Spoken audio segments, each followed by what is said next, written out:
Bon, maintenant, le souci qu'on a, c'est que quand on rajoute là quand on rajoute de la quantité, ça ne upload pas la quantité, là, voilà, le nombre d'articles et le total. On va avoir donc un petit souci là-dessus. Donc, moi, ce que je vous propose, c'est que pour chacun de ces éléments, on va rajouter un event listener. Alors, on va prendre voilà, notre item quantity, là, vous voyez, donc ce machin de classe item quantity, on pourrait lui rajouter un event listener. Donc, imaginez que je le sélectionne comme ça. Document.querySelector et on va dire sur le clic. Ah, pardon, excusez-moi. Ouh là là là, je suis fatigué là, il est 5 heures du mat. Document.querySelector, je crois que c'est lui, voilà. Alors, vu que c'est une classe, il faut lui mettre un point. Voilà, donc c'est lui. Tiens, pourquoi est-ce qu'il ne s'allume pas là quand je le. Bon, ok. Si je prends lui, je vais lui mettre un add event listener. Alors, pour commencer, je vais mettre click et puis je vais mettre console log. Voilà. Maintenant, quand je clique dessus, ah non, non, il ne fait rien. Ok, on va recommencer. Je prends ce gars-là, name class item quantity. Ok, donc c'est le input. Tiens, je n'ai pas sa value.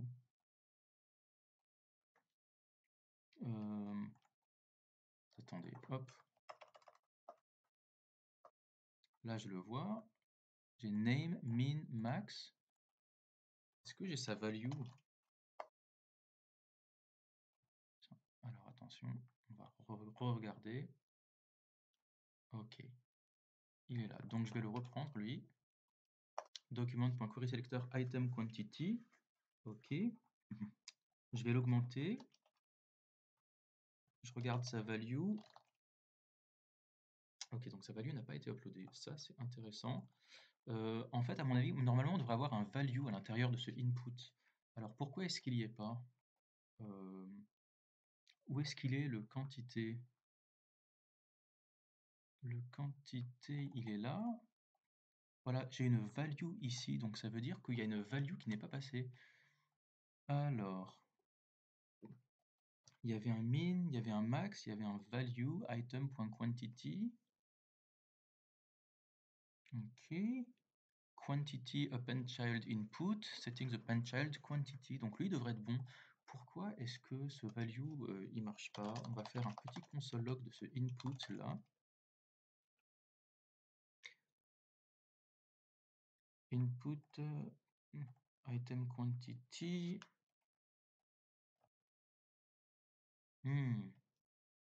Attendez, j'ai un type, un class list.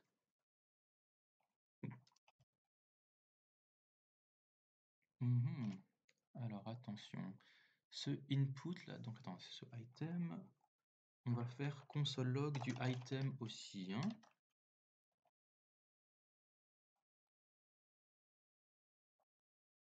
Voilà. Input.item quantity, donc c'est pas normal ça. C'est quoi ce item? Add quantity to settings. On lui file un item. Ce make settings, lui, il vient de item. Lui, make carton content item. Ce item, il vient de display item, qui lui-même vient du cart. Donc, c'est-à-dire pour chaque élément du cart, on lui passe. Ok, donc on lui fabrique un input. On va regarder console.log input. On va regarder comme ça. Hop, on recharge. Donc là, j'ai bien un input. Ok. Ah, donc le input.name, c'est item quantity. Mais alors en fait, j'ai l'impression que c'est pas bon ça. Est-ce que c'est le name? Alors oui, dans le name, il est bon, ok. Min 1, max 100, value 42. Min 1, max 100, value item.quantity. Alors attention. Je vais remettre mon item là, comme ça. Entre crochets. Alors là, j'ai mon item. J'ai mon item, price, quantity. Item.quantity.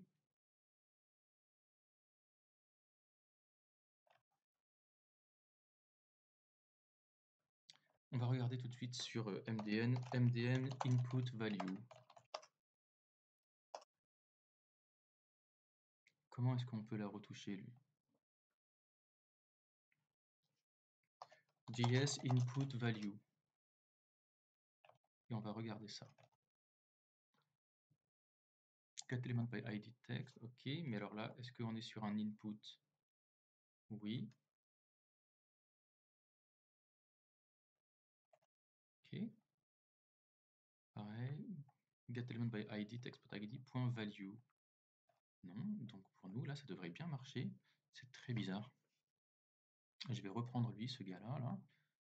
Je vais prendre ce item quantity. Je vais aller le chercher là. Document.query selector item quantity point value. Il est à 2. Je vais le passer à 3. Et pourtant, il est encore. Ok, bizarre.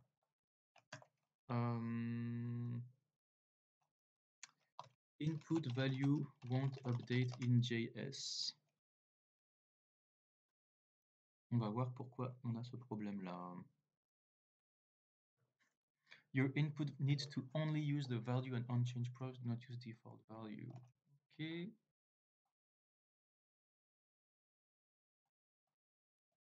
Ok, donc on n'est pas là. Je pense pas que ce soit ça. En fait, regardez. Si on regarde mon input, vous voyez que j'ai même pas de value. J'ai une type, class, name, min, max, mais il me donne pas la value, donc forcément, elle va pas très bien s'updater. Ce qui est très bizarre parce que là, pourtant, elle est là. Je vais lui changer ce item.quantity, je vais lui changer sa value, je vais lui mettre 42 tout court pour voir si ça marche. Ok, là ça marche. Et par contre, la value, par contre, elle est toujours inexistante. Ok.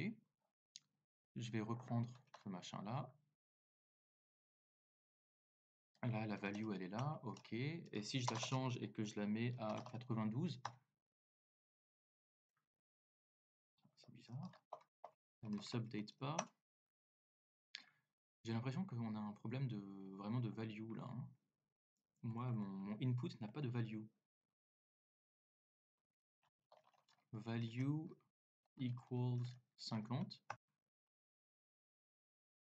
Il ne s'update pas. Bon. Donc là, on a vraiment un souci avec les values.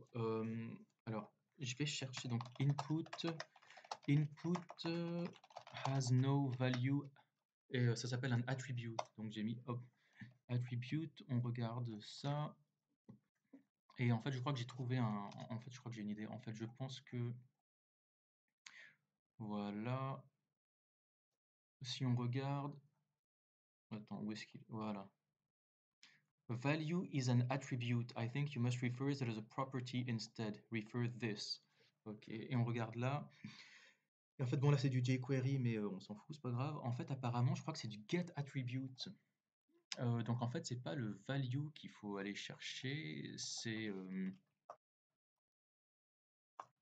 Si je fais lui, en fait, je pense que c'est un get attribute qu'il faut que j'aille chercher, un truc comme ça. Alors, attendez, hein. Je vais chercher input get attribute value.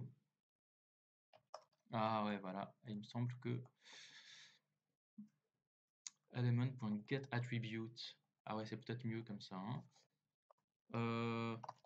Get attribute value. Hein? Nul. Invalid left hand side in assignment. Non plus. Let item it equals to document.query selector.item quantity. Alors, est-ce qu'on arrive à le sélectionner? Ok, mais pourquoi est-ce que j'ai l'impression il ne se surligne pas, c'est quand même bizarre, hein.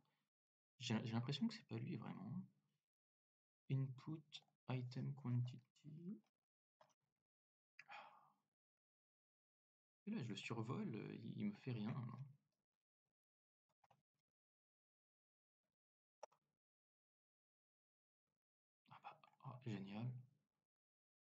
quand je dis item, je dis OK. Attends, c'est bizarre, attendez. Copy JS path. Cart item, content settings, quantity, input.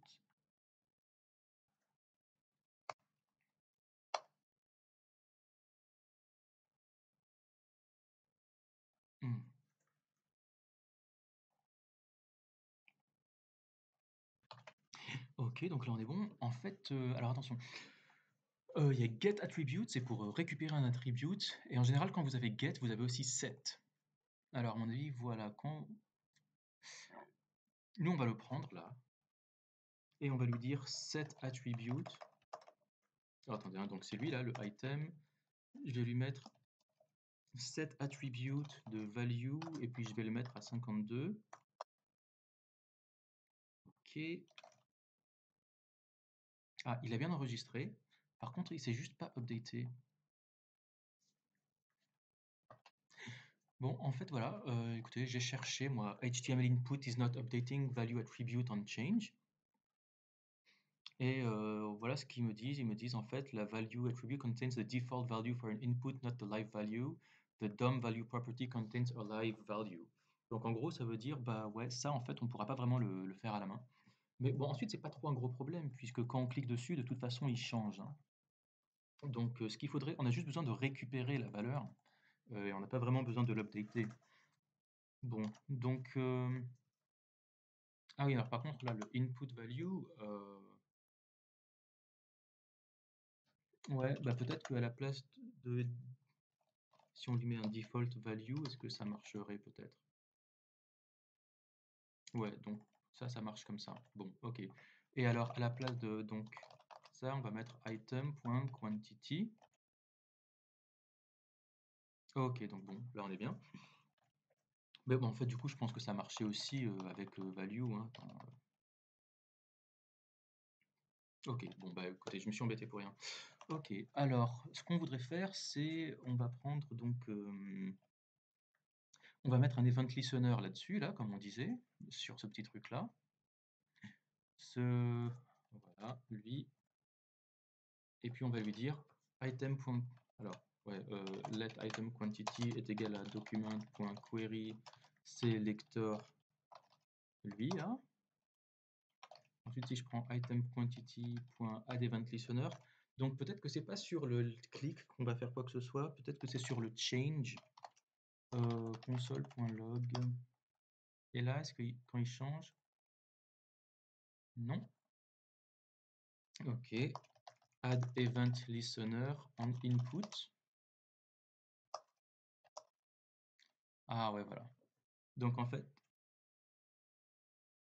ouais, oui, en fait, c'est pas sur le change, c'est sur le input qu'il faut mettre un listener. Ok. Toujours pas. Est-ce qu'il se pourrait que j'ai des erreurs qui me dit pas?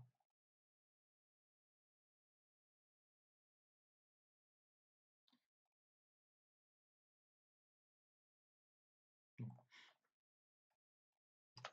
Alors, je suis désolé, je crois que je vais vraiment avoir l'air super con. En fait, je crois que depuis tout à l'heure, comme un con, j'étais en train de regarder le mauvais input. Attendez, je vais le remettre comme il était, lui. Là, ouais. Il faut pas coder aussi tard le soir, là, je suis vraiment naze. Je vais retourner dans mes applications, là. On va retirer, donc attendez, là j'ai un...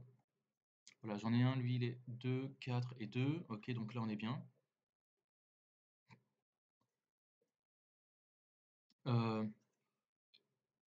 Désolé. Qu'est-ce qu'on voulait faire? Je vais prendre... Ok, je vais prendre lui, là. C'est class égale item.quantity. Et en fait, je crois avoir compris le problème, c'est qu'en fait, je lui ai fait... En fait, je comprends exactement le problème, ce que c'était. Je lui ai fait un document.query selector, et puis je lui ai dit donc le nom de cette classe. Le truc, c'est qu'en fait, ça, moi j'avais l'impression que ça marchait pas parce que je regardais le dernier. Et le query selector, ouais, en fait, lui, par défaut, il prend le premier. Donc en fait, quand je passais dessus, j'avais l'impression que ça marchait pas. En fait, ça marchait très bien, c'était juste celui au-dessus. Donc, vous voyez, ouais, j'étais vraiment con. Donc, ok, donc on va prendre lui. On va lui prendre un event listener et puis sur le clic, on va lui mettre, allez hop, quand on clique dessus, tu nous fais un console.log. Voilà. Alors là, normalement, voilà, maintenant, chaque fois qu'on clique dessus, voilà, ça change. Par contre, quand je le fais au clavier, vous voyez, ça marche pas. Et là, je suis en train de le changer au clavier, ça marche pas. Donc en fait, c'est pas un clic qu'il faut faire, c'est un change. Il me semble que ce serait ça plutôt, hein. Si je fais ça, voilà, event il est bien. Ou alors peut-être qu'on pourrait aussi mettre input aussi, je pense que ça marche. Si on change le input, ça peut marcher. Attendez, vous savez quoi? Je vais rafraîchir. Voilà, donc je vais prendre voilà, input console log. Donc si je prends lui, voilà, ça marche aussi, hein. Bon, bah écoutez, on va faire ça. Je me sens tellement con. Bon, ok, donc display article. Qu'est-ce qu'on voulait faire? On voulait dire donc sur le carte, le item quantity. Donc voilà, le item quantity. Oh là là, je suis complètement paumé, je suis désolé. Alors, make settings, create un machin, get settings, ok, total display, total price, ok.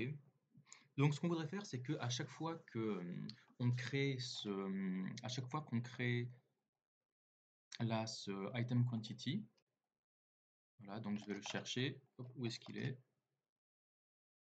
Allez hop, on est donc dans carte. Voilà, donc item quantity. J'aimerais que ce input, on lui ajoute aussi un event listener. Donc, ce input là, je vais lui ajouter un add event listener. Et donc, à chaque fois qu'il y a un input, eh bien, il va me faire un console log. Est-ce que ça marcherait ça? Alors, on va changer ça. Donc maintenant, normalement, quand je change ça, hop, j'ai un log. Très bien. Là, quand je change ça, hop, j'ai un truc. Là, quand je change ça, j'ai un truc. Parfait.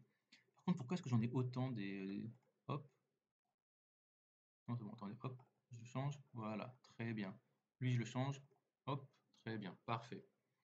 Excellent. Donc, pour chacun d'entre eux, dès qu'on change le input, eh bien, qu'est-ce qu'on voudrait qu'on lui dise? Eh ben, pour chacun d'entre eux, à partir du moment où on lui change le input, on voudrait qu'il recalcule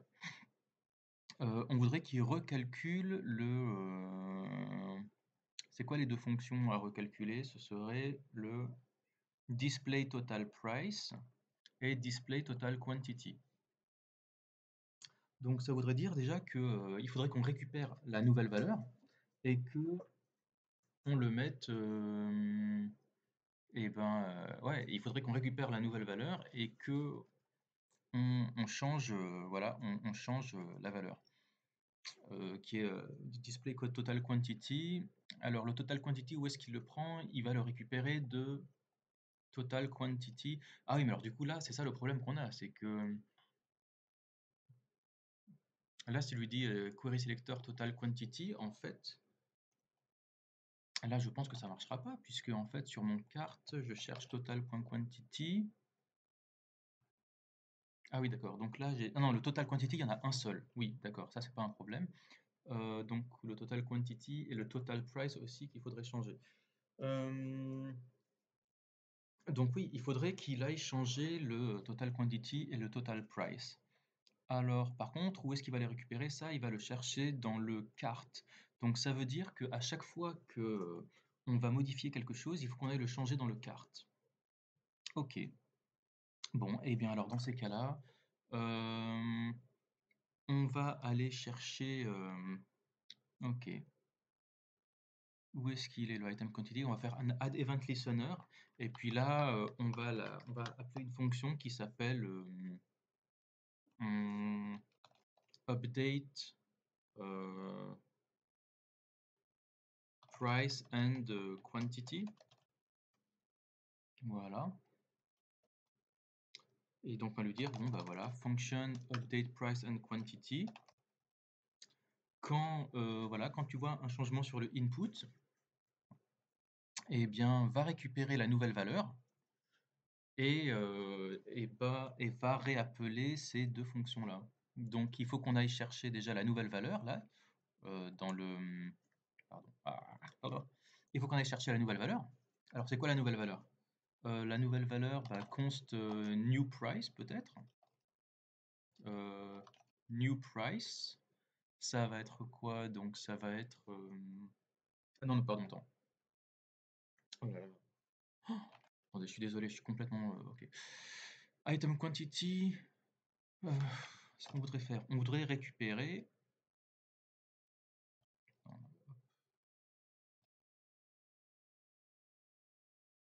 Allez, allez, allez, allez, allez. Voilà. Donc, quand on change ça, on voudrait qu'il rajoute... On voudrait donc qu'il aille dans le cart, qu'il aille chercher... Dans le cart, on voudrait qu'il aille chercher l'item qui a cet ID et qu'il lui change sa quantité. Ok, donc là, si je regarde là dans mon cart, vous voyez que donc là, le premier malard, là, j'ai une quantité de 2. Alors que pourtant, je lui ai mis un 3 là. Donc, ce que je voudrais, c'est lui updater le cart. Donc, ça voudrait dire, dans le update price and quantity, donc déjà, il faudrait qu'il aille chercher le cart. Donc, on va lui dire, dans le update price and quantity, en fait, il faudrait qu'on lui passe quelque chose, hein. Le input, il faudrait qu'on lui passe le ID en fait, hein. Est-ce qu'on a accès au ID par ici? Item, oui, c'est bon, on l'a. Ok, donc voilà ce qu'on va faire. On va lui définir comme ça, update, voilà, item ID. Ah non, pardon, ce sera item. Comment il s'appelle? Oui, c'est item. Comment est-ce qu'on avait dit qu'il s'appelait? Item.id. Ok, item.id. Ok, et update price and quantity, lui, on va lui passer un ID. Normalement, c'est bon. Et on va lui faire console.log du ID. Autrement dit, à chaque fois qu'on va cliquer un machin, il va nous dire l'ID qu'on voudrait changer. Donc là, si je fais ça, hop, il me dit on veut changer l'ID du 415. Si je dis lui, hop, il me dit on veut changer l'ID du 107. Si on lui dit ça, hop, il me dit on veut changer cet ID. Ok, très bien. Donc maintenant, on va aller dans le cart et on va trouver l'élément qui correspond à cet ID. Alors, on va l'appeler const item, voilà, item to update. Et puis on pourrait aller dans cart. Et alors vous avez une fonction qui s'appelle find. Et donc on va lui dire, on va lui passer une fonction, on va lui chercher dans cart, on va lui chercher le item tel que item.id est égal à ce ID. Et puis ensuite on va faire console log donc item to update et je vais le mettre là. Donc maintenant vous voyez que là si je vais voilà, hop, si je clique là, hop, il me dit item to update, c'est celui-là. Si je clique là, il me dit item to update, c'est celui-là, c'est le mandarin doc. Ok, parfait. Donc ça, on va retirer ça. Ok, donc une fois qu'on a le item to update, qu'est-ce qu'on dit? Il faudrait qu'on le mette dans le cart. Ouais, ok, donc on va récupérer, donc voilà, une fois qu'on a cet objet là, ce item to update, il a encore l'ancienne version, hein, il a encore, vous voyez que lui il est encore en quantity 4. Donc regardez là, si je lui mets 5, hop, il s'affiche là, mais il est toujours en quantity 4.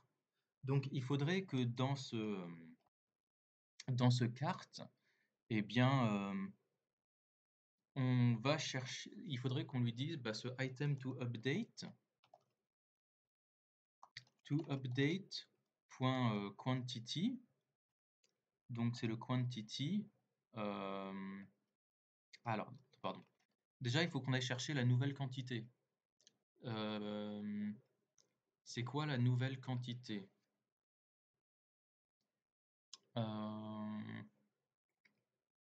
Je vais lui passer l'événement. Tiens. Je vais lui dire console log e.target. Attendez, excusez-moi. Donc là, il va, quand je clique dessus, il va aussi m'afficher. Non, E is not defined. Pourquoi? Ah oui, pardon.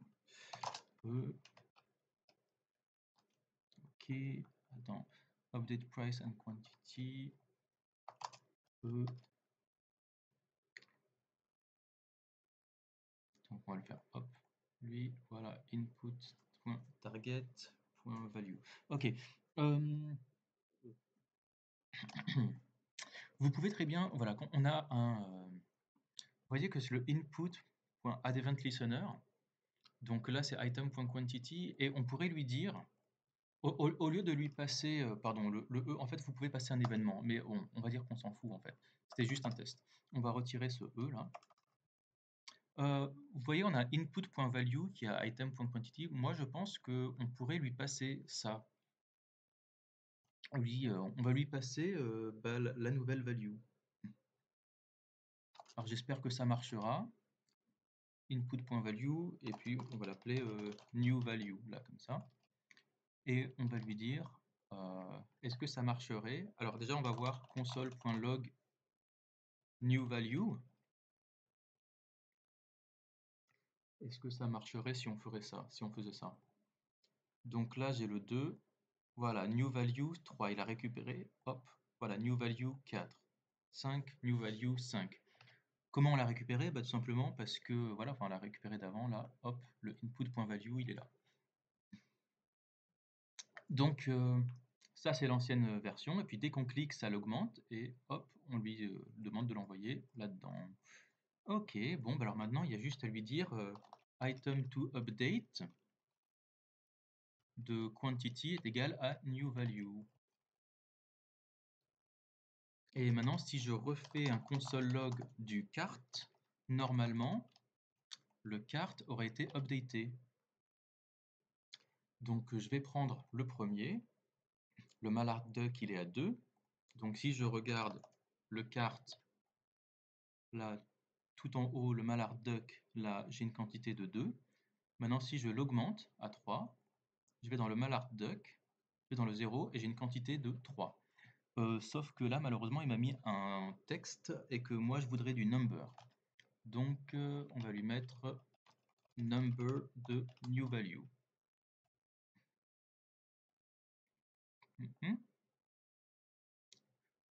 Ok, donc si je fais ça, hop, maintenant j'ai bien un 3 en quantité. Parfait. Par contre, ça n'a toujours pas été updaté. Donc je pourrais lui dire, bon, maintenant que ça, ça a été updaté, on pourrait lui dire de rappeler à nouveau les deux fonctions qui s'appellent price, c'est pas display, make image, tout ça, c'était fabriqué. C'était add quantity, non, c'était make cart content, display total price et display total quantity, qui eux, je vous rappelle, prennent les valeurs qui sont dans cart. Et nous, on vient de changer le cart. Donc, allez hop, on va prendre display total quantity et display total price. Allez, display total quantity et display total price. Ok. Maintenant, normalement, moi, je pense que ça devrait marcher. Donc là, j'ai quantité 2, 540 €, 8 articles. Si j'augmente, hop, j'ai 9 articles, 550 €. Je rajoute encore 10 €, hop, voilà. Voilà, parfait. Ça marche dans les deux sens normalement. Ok, c'est très bien. Donc là, j'ai 18 articles, 640 €, mais qu'est-ce qui se passe si je recharge la page? Malheureusement, il a tout perdu. Donc il faut, c'est pas tout de lui mettre c'est pas tout de lui mettre une nouvelle valeur, ce serait bien aussi de l'enregistrer dans les applications. Parce que là, si on regarde dans les applications, quand on charge la page, effectivement, il va récupérer ces valeurs-là dans le local storage. Mais sinon, là, quand on modifie ça, ça nous le modifie visuellement, mais ça ne nous le change pas là-dedans. Donc là, on va s'occuper de changer ça à l'intérieur. Allons-y.